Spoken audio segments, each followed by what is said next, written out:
నోవహు కాలంలో ప్రపంచం చాలా చెడుగా మారిపోయింది. ప్రజల ఆలోచనలు, పనులు అన్నీ పాపంతో నిండిపోయాయి. దేవుడిది చూసి చాలా బాధపడ్డాడు. ఆదికాండము 6వ అధ్యాయము 8వ వచనం.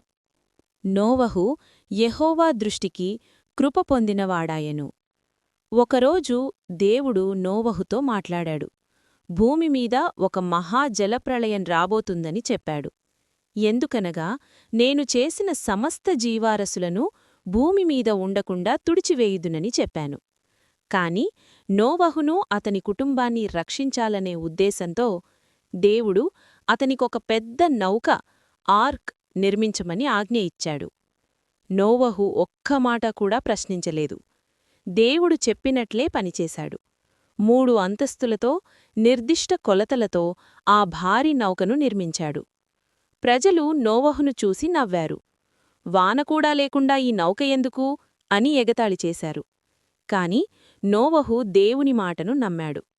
దేవుడు చెప్పినట్లే దేవుడు ప్రతి జంతువులోంచి 2 చప్పున ఓడలోకి తీసుకురమ్మన్నాడు.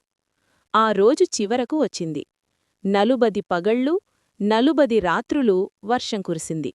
భూమి అంతా నీటితో మునిగిపోయింది.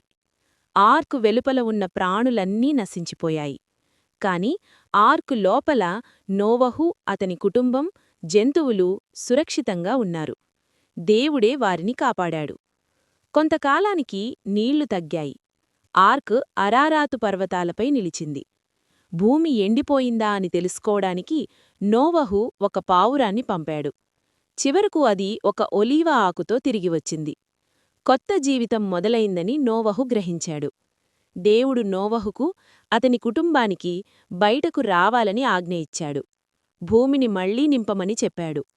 నోవహు ఒక బలిపీఠాన్ని నిర్మించి దేవునికి కృతజ్ఞతలర్పించాడు. అప్పుడు దేవుడు ఒక వాగ్దానం చేశాడు.